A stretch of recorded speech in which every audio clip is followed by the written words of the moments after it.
This is Don Hollenbeck at General Meade's Union Army headquarters somewhere behind the lines near Gettysburg, Pennsylvania. The situation here on this third day of July 1863 is grave indeed for the Union forces.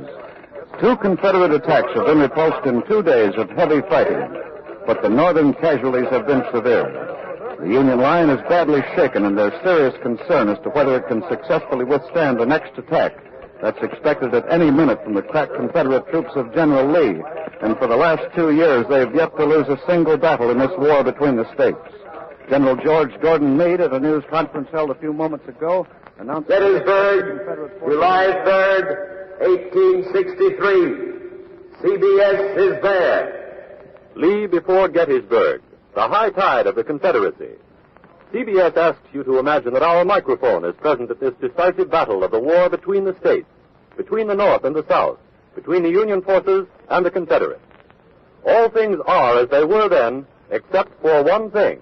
CBS is there. This broadcast, produced and directed for Columbia by Robert Louis Cheon, is based on authentic historical facts and quotations. And now, Gettysburg, July 3rd, 1863, and Don Hollenbeck. This afternoon at Field Army headquarters is one of tension and suspense. This is the most serious moment of the war between the states. The next few hours will tell whether or not the Confederate tide can be checked. If Meade fails to hold Lee here at Gettysburg this afternoon, the nation's capital will be at the mercy of the victorious Confederate troops. President Lincoln will be under increased pressure to accept the Confederate demands for peace. At this very moment, according to CBS reports from Washington, the Vice President of the Confederacy, Mr. Alexander Stephens, is now at Fortress Monroe in Chesapeake Bay under a flag of truce awaiting to be received by President Lincoln. If Meade's army is defeated here today on the soil of Pennsylvania, there may be many more who will say that the war is hopeless, that the North had better make peace with the South. And that would mean a nation permanently divided. It would mean the dissolution of the Union. That is why military experts here at Gettysburg are convinced that this battle may be the turning point of the war.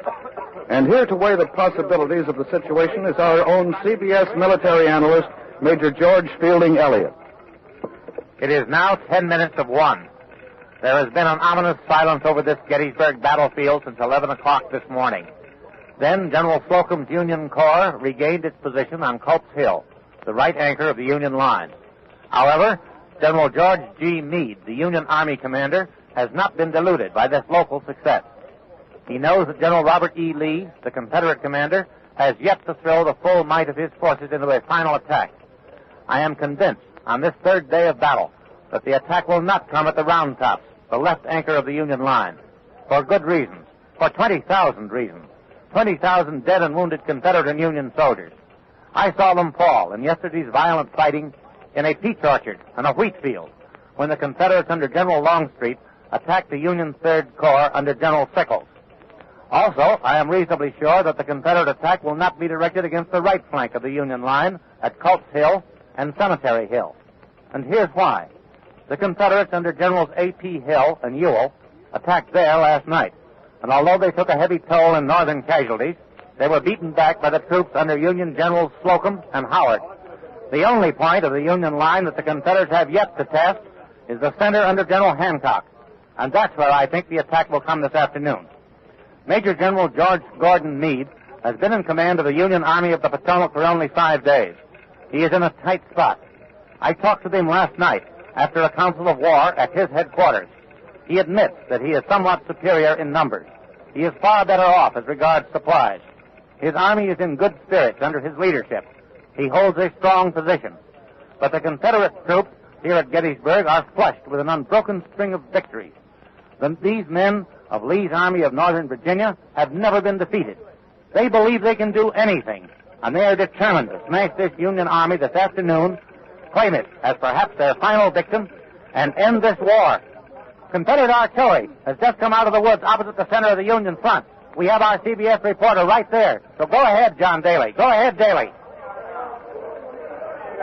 10 Confederate guns have been wheeled into position in front of me and a little bit to the left. From this distance, it's hard to tell whether they're trained here at the center or farther over on the line. The guns were brought out just a few moments ago, but the Confederates who brought them out have disappeared back into the woods, taking their horses with them, leaving the guns as far as we can see unattended. General Hunt, the Northern Artillery Commander, standing behind me here on the ridge, is examining the Confederate pieces through his field glasses and giving orders to his aides. It may be that the general will move up more Union artillery, although I don't see how that's possible. For Cemetery Ridge, here in plain view of the Confederates a mile away, is lined with Northern cannon almost wheel to wheel. There are over 80 guns on this ridge. There's no secret about it. The Confederates can certainly see them and can count them. Still no sign of any artillerymen around those Confederate cannon. Whether this means an immediate shelling, the beginning of the attack that we're expecting and waiting for, we just don't know. While we wait for the Confederates to make up their minds about those cannon over there, I want you to meet two privates from the Union ranks. First, Private John Burns, citizen volunteer, native of Gettysburg, cobbler by trade, and 72 years old. That's right, isn't it, Private Burns? Yeah. Private Burns has snow-white hair, deep-set eyes, 3 bandages, one on each arm, one on his left leg. You told me a while ago, Private Burns, that you got those wounds in the first day's fighting. Is that right? Yeah. Did you get them all at once? No. Private Burns is modest. The fact is, he's a veteran of the War of 1812. He's got a farm here at Gettysburg. And when the Confederates came, he got his old musket and powder horn and joined up with the famous Wisconsin Iron Brigade.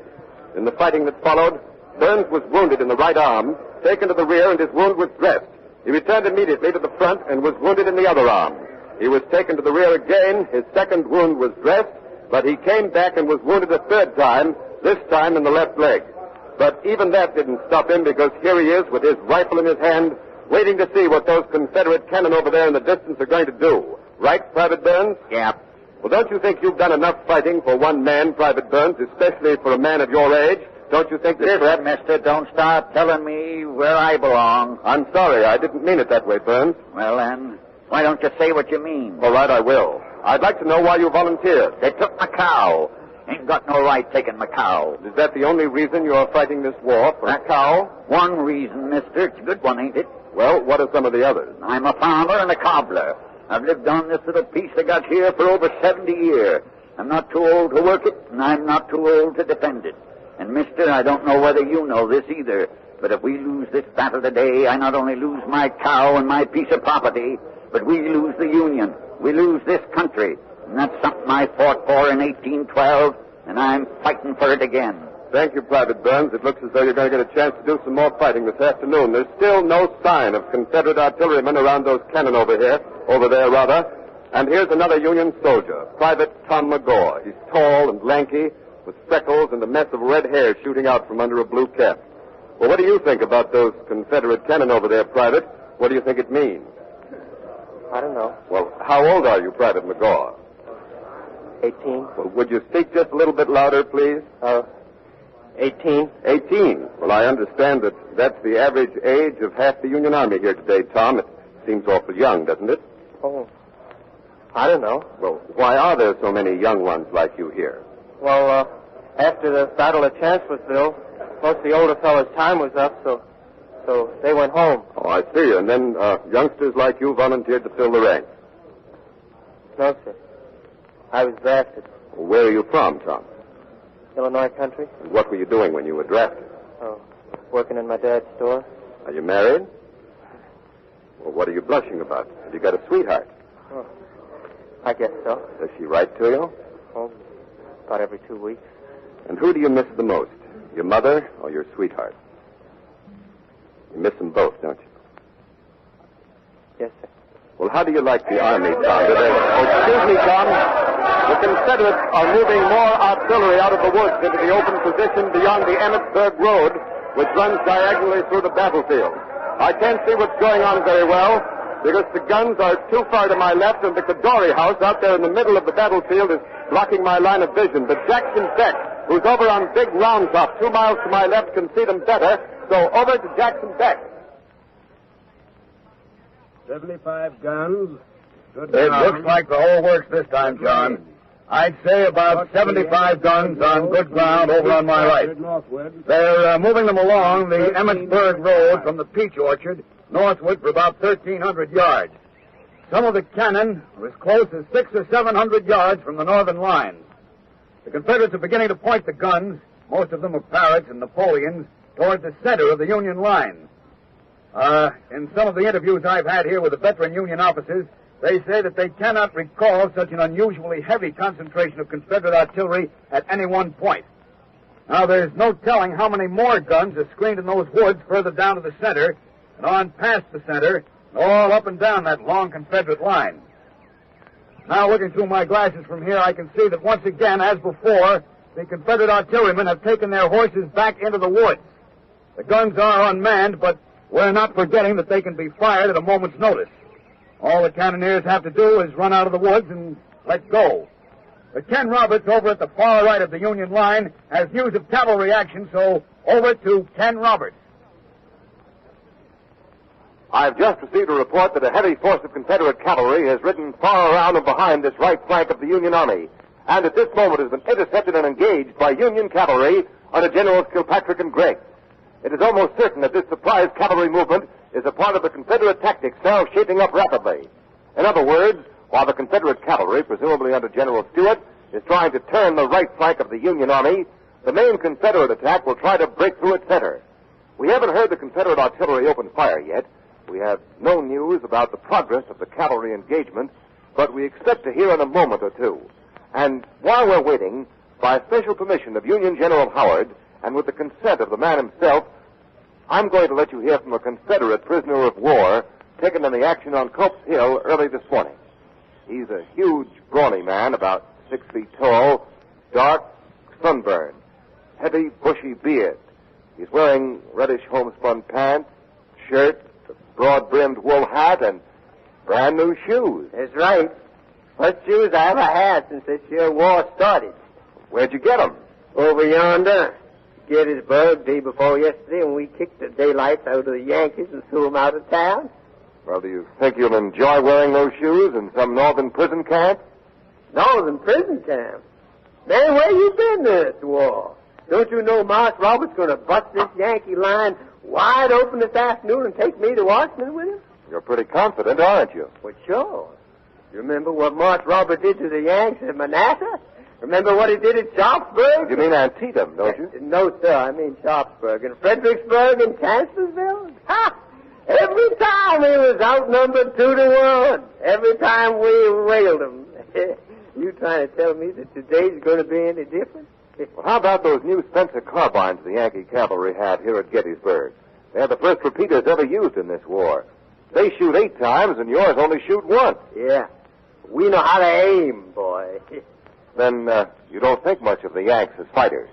Well, I suppose they'd fight pretty good if they didn't have to tote such big loads. You know, they're in the toting business. They ain't in the fighting business.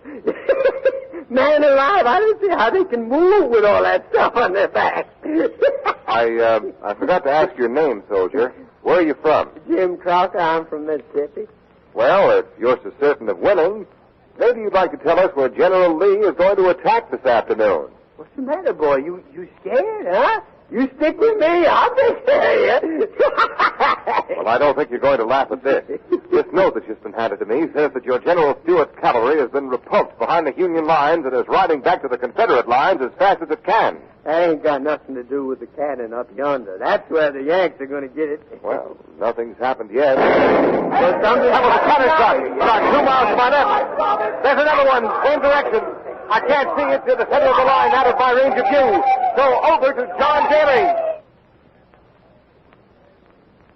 The Confederate artillerymen are swarming around their guns in plain sight of our position behind this little clump of trees. They've opened fire with fast guns. The Confederates are firing on us, the shells streaming right over our heads.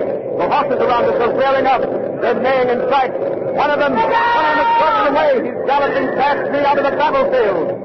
Fire splinters and shells are flying through the air on this ridge just behind me. Artillerymen are falling. Bolts and iron axles, poles and rails are snapping like straws. Caissons are being blasted to death. The infantry out in front of me is huddled behind the stone wall. They're digging in behind every rock, crouching into every ditch. They're hugging this ground just as I am, for dear life itself. The scouts of the Union guns are lifting. They're feeling out the range. They'll be coming loose in just a minute, I hope. The whole Confederate line running along Seminary Ridge, 1 mile across from me, has opened up. It's getting very hot here. I don't know how much longer I can stay on the air. A Union caisson behind me has just exploded. I've never heard such a cannonade as this.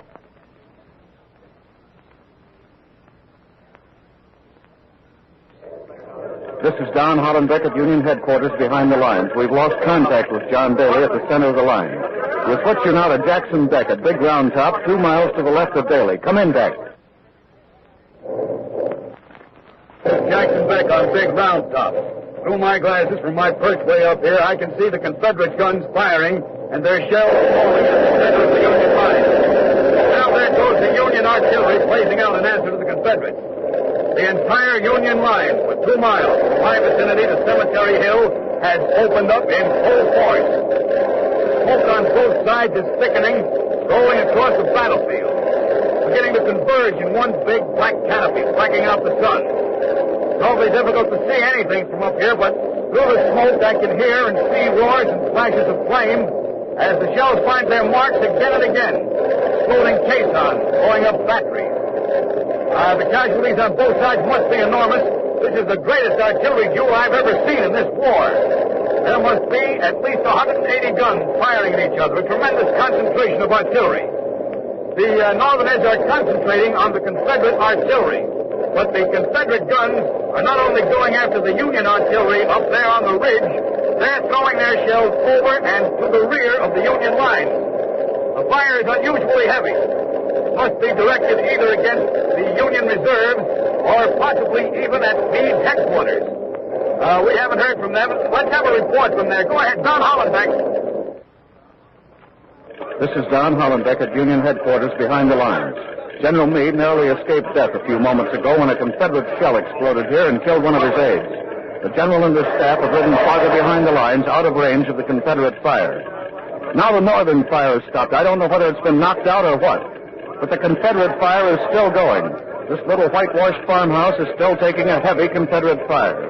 The shells are exploding all around. The fire's especially heavy. Now the Confederate fire is stopping. I don't know what this means. The damage at Union headquarters is terrific. It must be an awful shambles in the center of the Northern line. We've been trying to make contact again with John Daly, but we haven't been able to since the start of the cannonade, so we'll switch you again to Jackson Beck on Big Round Top to see what's happening. Go ahead, Beck. This is Jackson Beck. Something is going on. It's going on over on Seminary Ridge in the woods up there. Now, through my glasses, I can see the... This is Don Hollenbeck at Union headquarters. We've just established contact again with John Daly at the center of the Union line. Go ahead, John Daly. The Confederate infantry has come out of the woods 1 mile across from me, thousands of them. Now they've halted. They're dressing the line, right and left. It's at least 3/4 of a mile long, a straight line of men in butternut and gray. Their rifles are at right shoulder as if on parade. Their battle flags are coming out now, coming out of those woods. 5, 6, 7, 10. There must be at least 20 of them up and down that line. They're red deepened by the sun. Up here on the ridge, Union Reserve artillery is pulling into position. Through my glasses, I can make out among those flags the 14th, the 18th, the 19th, the 57th Virginians. They belong to General Pickett's Virginia Division. I remember seeing those same blood-red banners at Gettysburg. There's the 22nd and 34th North Carolina. They must be under General Pettigrew. There comes the 1st and the 14th Tennessee. Troops from Alabama and Mississippi also, and many more. I believe some of them are under General Trimble. It looks like the Confederates are going to charge under Pickett, Pettigrew, and Trimble. Many of the Confederates are wearing blood-stained bandages, but still they keep coming. A second line has come out of the woods, forming behind that first one. The first gray line hasn't moved yet. It's still dressing its formation. And all of this in the full view of the Union line 3/4 of a mile away. There must be at least 10,000 Confederate soldiers over there now. There comes some more. A third line is coming out of the woods. 5,000 more. I'm still using my glasses. I can see a Confederate officer on a big black horse riding up and down in front of that first line. He's wearing a blue overcoat in this hot July sun. I think it's Garnett of Virginia. There are 4 more officers on horseback coming out in front of that long gray line, swords drawn. Other officers are on foot. The Union artillery reserves are ready. The infantry behind the wall in front of me is tense and expectant and strangely silent. Through my glasses, I can see another Confederate officer. He's on horseback. He's placed his hat on the tip of his sword. He's pointing it at this direction, and he's shouting to his men. It must be the signal to advance. Yes, it is. That dull gray line is moving forward, marching, common time, arms at right shoulder, perfect formation, an ocean of men on parade, regiment after regiment, brigade after brigade. Their glittering muskets look like a solid mass of steel. They move with the regularity of a pendulum. This is incredible and magnificent. Lee's proudest, finest bearded veterans, some in uniform, many of them in civilian clothes, straw hats, caps, aristocrats and barefooted mountaineers, the flower of the South. Men who glory in close fighting. They're marching now with unbelievable confidence, and they're headed right up here. The Confederates are, well, perhaps a little more than a half a mile away now. They're still in perfect formation, except that each flank appears to be gradually closing in, converging towards this clump of trees where I'm standing. It looks like they mean to hurl 15,000 men right at this point of the Union line. I just can't believe it. Not a shot has been fired on either side yet, and that gray line is still coming on. Their long line is getting narrower and deeper. It's pushing over fences in their way, striding through fields of wheat, stubble, and tall grass. It's nearer and nearer to the Emmitsburg Road, which is just about in the middle of the battlefield. 200 yards those Confederates have marched, and not a shot fired. Why don't the Northern guns up here open up? Why don't they shoot? Why don't they... All up and down Cemetery Ridge are firing. The blast is directed against the Confederates advancing on my right. They're falling by the tens, by the hundreds. Their flags are beginning to go down. But those bearded Southerners keep coming at measured pace. There's scarcely the fire of a single Confederate rifle. The Confederate columns have reached the Emmitsburg Road. They're less than a half a mile across from it. They're pushing right through the fence there, crowding together and crossing the road. Their break-cut ranks are up in a march, which the Union gunners are reaching again and again. Dead and driving men litter the ground. But those gaps close up. That gray line keeps on coming. It keeps on advancing. They're pushing through the second fence now on this side of the Emmitsburg Road. This is horrible. The Northern guns keep tearing bloody gaps in the Confederate ranks. And now that Confederate battle line is stretching its form once again. It's a stirring sight up and down the line in the face of its murderous Union fire. And now the gray line is going forward again. They're bringing their rifles down. They're charging at double time. The rebel yell is rolling up the ridge. They're coming at us. Get the hell out of here. Get out. Yes, sir. I can't stay here any longer under this clump of trees. You've been out of the way. Take it, Jackson. Back. Go ahead, back. Go ahead, back. This is Jackson Beck at Big Round Top. Through my glasses, I can see those Confederates about 2 miles up to my right. They're charging hard. They're charging toward the center of the line now where John Daly was. They're charging straight at the center of the Union line with cold steel. Now the Union infantry has opened up. A flash of flame and a roar, and they're playing havoc with the charging Confederate lines. I see a mounted Confederate officer waving his men forward. Now, through my glasses at 2 miles, it's difficult to see clearly all the details of this action, but I'll try and give you as much as I can. It's impossible to describe everything that's going on up there. Too much is happening. That Confederate officer on the horse is down, and the horse is racing back to the Confederate line. There goes another Confederate officer blasted off his horse. Now a third one is down, but he's back on his feet. It's the man with the hat on the point of his sword. I can see him pointing his sword at the Union line. It's odd how one little man with a hat on his sword can center your attention, but it's the only way I can trace the tie of the battle. There goes the first Confederate volley from at least 5,000 rifles. The Northern infantry seems to be wavering. Cannoneers behind them must have been cut to ribbons by this murderous Confederate fire. Smoke and the dust of the fighting makes it awfully hard to tell exactly what's happening up there now, but they should be getting courier reports back at Meade's headquarters. Hollenbeck. Don Hollenbeck, can you hear me? Yes, Jack. Yes, go ahead. Are you getting any reports from the battle? That's right. Couriers are coming down here all the time, but so far we don't know much more than you can see from Round Top. The fire's terrible. We can only guess how bad it is for the wounded coming in. We've just had a courier report that the first line has been hit hard. Can you see anything, Jack? The Union infantry is falling back. The Union line is breaking. Where I can see the line, the blue-coated men are running back. About 5,000 Confederates have stormed the ridge. They've broken the Union line. The ridge is theirs. Now they're taking cover behind the Union stone wall. Through my glasses, I can see that Confederate officer with his hat on his sword standing on the wall up there. He's urging his men to follow him. There they go, about 100. They're swarming over the Union guns. Now they're turning them around. They're turning the guns around. They're going to fire on the Northerners with their own guns. Now, the Union infantry is rallying. They seem to be reforming. The Northerners are firing volley after volley at the Confederates at the guns. And the Confederates are going down. They're being blasted down by the Northern rifles. There goes that gallant Confederate officer. He's down. He's down. His body is draped over a gun. That broken Union line has reformed. It has reorganized. Now it's charging back to retake that part of the line. The only part that gave way in the charge. The Confederates see them coming. They're pushing madly into an angle of the stone wall, which I can't see from here. Hollenbeck, you have any reports at headquarters? Yes, Jack. A courier just came in from General Gibbon, and the spearhead of that Confederate charge looks like it's been broken. That's the way we see it here. But the Confederates are still attacking at an angle, that angle to the right of that little clump of trees. Can you see how they're making out in there? Well, the Union cannon have stopped firing, but it's tough to see what's going on. Such a mass of men, arms, smoke, and fire, swords, and butts of guns. Through my glasses, it's plain that men are falling at every step. In that angle of that stone wall, it's a bloody angle now. The Confederate color sergeant is using his flagstaff as a club. The Confederates are crowding around their battle flags. Flags that waved so proudly such a short time before, and they're now being cut down one by one. The Northerners are closing in on the right, left, and in front. Those Confederates are in a death trap. They're lost unless they can get reinforcements right away. Now, through my glasses over there, I can see those Confederate reinforcements, but they're going the wrong way. They can't see their objective because of the smoke of battle. Now, back up in the center of the Union line, the Northerners are stepping up their brutal rifle fire from three sides. Now, it looks like the Confederates are wavering. They are wavering. Jack, back. John Daly's back in the center of the line. Let's give it to him. Go ahead, John Daly. The little clump of trees is ours again. The gray line is retreating. It's falling back.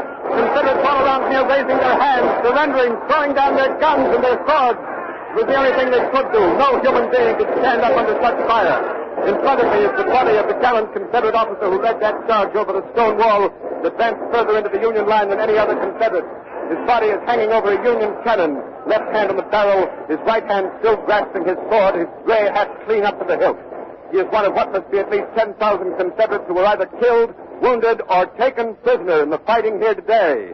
Now the cheer, it's for General Meade. Here comes the Northern Commander, General Meade. He's riding fast down the Federal line to my right. The roar you're hearing is the entire Union line standing up and saluting him with a cheer. I'll try to get to him as he passes.